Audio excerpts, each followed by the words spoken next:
Introducing the Daredevils of Hollywood. Are you about ready to go, Mr. Hawkins? Yeah, almost, Phil. Now, look, here's your scene. You're doubling for the comedian. You're supposed to be up on top of that barn. Mike drives the tractor across the barnyard and drives into the barn and tears it down. See what I mean? Yeah, the barn folds up and I ride down with it. Is that it? Right. But stay out of the way of that tractor. I'll see to that, all right. Well, here we go. Get up there now, Phil. All right, everybody. This is the thing. Quiet, everybody. Quiet, please. Places. Take your places. You all set, Phil? Okay, Mr. Hawkins. He's headed for the barn. There he goes. This is going to be terrific. Look at that.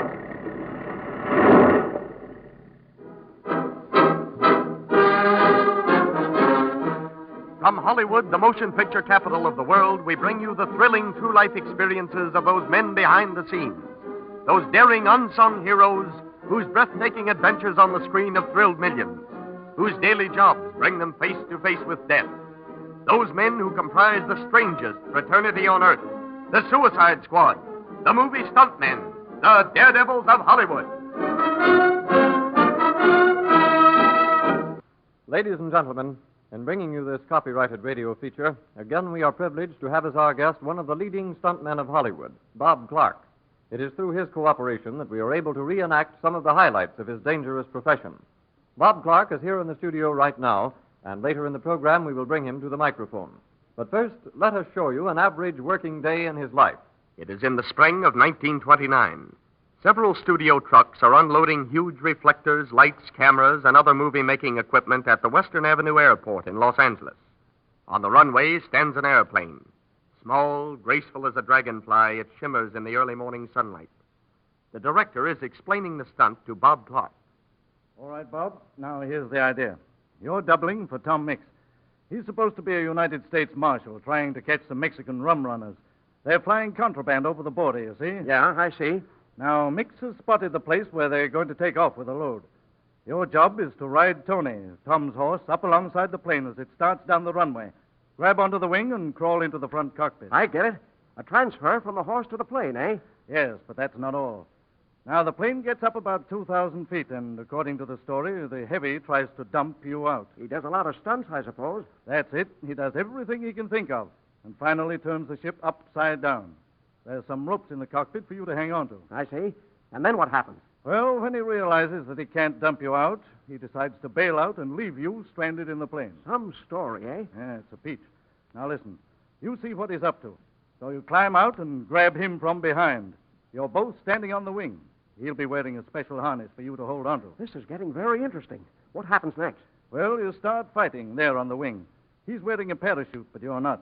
Finally, both of you fall off into space. The chute opens, and the fight continues all the way down. Gee, that's great.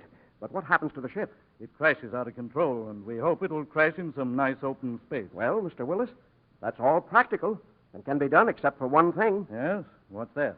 An ordinary parachute is not enough protection for two men. The landing on the ground would be equivalent to a jump off a three-story building. Well, Bob, we thought of that, too.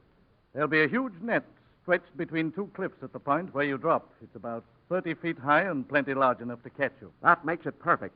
All we have to do is to hit the net exactly at the same instant. Falling from that height, if one man hit before the other, the rebound would be terrific. It's a big job, Bob, but if it can be done, I know you can do it. Thanks, and I'll certainly try.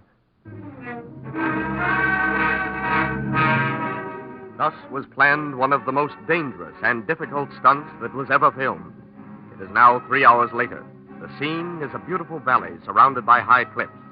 Members of the picture company, under a veneer of wisecracking and cynical remarks, betray even to each other their anxiety about the coming scene. Every eye is on Bob Clark as he inspects the net, the plane, and the parachute. Every thought centers on the possibility of some mishap, some slight error which could result in death. Finally comes the sharp command of the director. All right, everybody. We're ready to go. Are you all set with the camera planes, Bill? All set, Mr. Willis. How about the cameras on the ground? They're ready. Okay, Bob. Get in your horse. We'll take it. Now watch that net. Be sure you hit it. Yes, sir. I'll be seeing you. All right, boys. Crank up the ship and get ready to take off.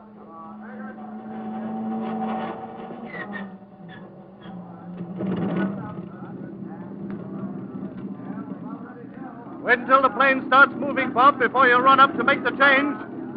Okay, here we go. This is it. Now watch it, everybody. Okay, go ahead.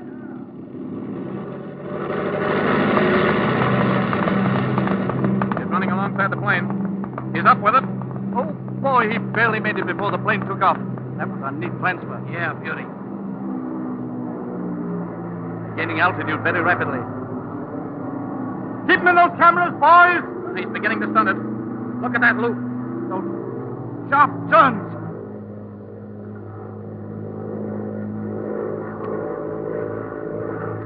Say, he's gone into a dive. A power dive.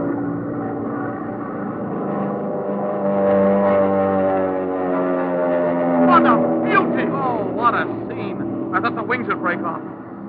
Pulled out just in time. He's going back up. Look at that ship climb. Watch him. He turned upside down. He's climbing upside down. Now he's straightened up. He's climbing out on the wing. Oh, man, this is perfect so far. And there goes Bob out after. They're fighting on the wing. Look at the ship wobble. She's about to slip. They're right over the net. There they go. Look at them drop. That's marvelous. Watch that parachute open up. And look at those guys fight. Well, you can even see them hit each other. Look! The wind's blowing them to one side. Oh, they'll never make that net. They've got to make the net. They'll be killed. If they do make it, it's going to be close. Oh, they're coming down fast. Look at the ship. It's falling out of control. It's going to crash. Look at that.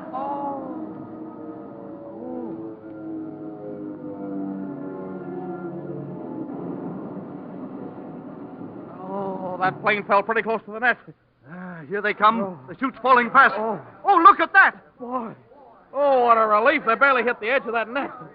How about it, men? Did you get all of that? I'll say we did, Mr. Willis. Oh, great. Say, that shot is worth 50 grand.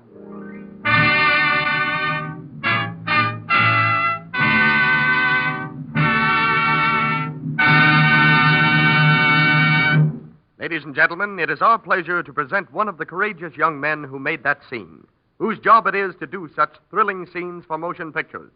Bob Clark, interviewed by Glenn Hardy. Well, Bob, you really had me going there for a minute. Now, the first thing I want to know is, were you scared just before you did that dangerous stunt? You bet I was. I was scared stiff. Don't let even a stuntman tell you that he isn't scared just before he slides. They all are. Well, tell me, how long have you been doing stunts for the movies? Ever since 1919. You're also an actor, aren't you? Oh, I've taken a few small parts, but most of my work is doubling on dangerous stuff. I see. Well, now, Bob, what would you say is the most important factor in doing stunts? The most important thing of all is timing. If things are not timed out to the split second, you stand a good chance of breaking your neck. Yeah? I remember one incident when a miscalculation almost cost me my life. It was about 4 years ago. A picture with George O'Brien had a scene that called for a bullfight. I was doubling for a comedian. We were all down Now, just a moment, Bob. Our announcer gets a turn right here, but we'll hear all about that bullfight right after a message from our sponsor. Okay, Bob. Now, what about that bullfight? Well, as I was saying, I was supposed to double for a comedian. The idea was to let this bull charge me several times, getting as close as possible without hitting me. We took 4 shots of it, and everything went off okay. But the director wanted one more angle. George O'Brien said it was too dangerous, but Mr. Tinling, the director, insisted, so we were getting ready to do it again. Okay, Bob. Now, once more, and we'll be through. Say, that old boy really goes after this bright shirt, doesn't he? Yeah, I'll say he does, and it looks good, too. I just want an angle from the fence over there. They're setting up the camera now. Do you want it done the same as before, Mr. Tinling? Yes, the same way. Let him come as close as possible to you. That last time, he just brushed my clothes. And this shirt bulges out so much, it'd be pretty easy for him to hook one of his horns in it. Well, if we can get it as well as the other times, but from this angle, I'll be satisfied. Okay, Mr. Tinling. We're all set. Good. Well, here we go, Bob. All right, everybody, this is on the take. Quiet, please. Quiet, everybody. It's a take. Turn him over. Okay, Bob, step out there and challenge him. Yeah. He walks out into that pen like he owned the place. Yeah, that boy knows something about cattle. He's from Montana, you know. Here comes the bull. Boy, he's plenty mad this time. Look at him lower his head. Yeah, he's getting ready to charge. Here he comes.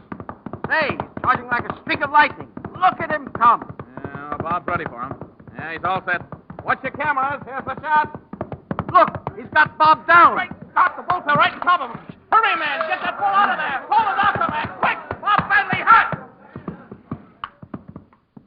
Boy, oh boy, that was a close one. How badly were you hurt, Bob? Well, the bull fell on me, broke 3 ribs, and crushed my chest pretty badly.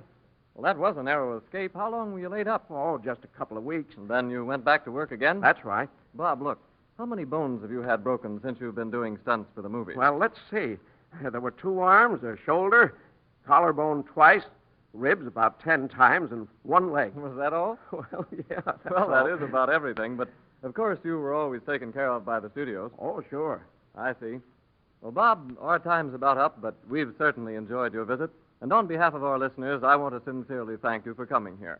I know that everyone joins me in hoping that we may have you on this program again very soon. Goodbye, old boy, and the best of luck.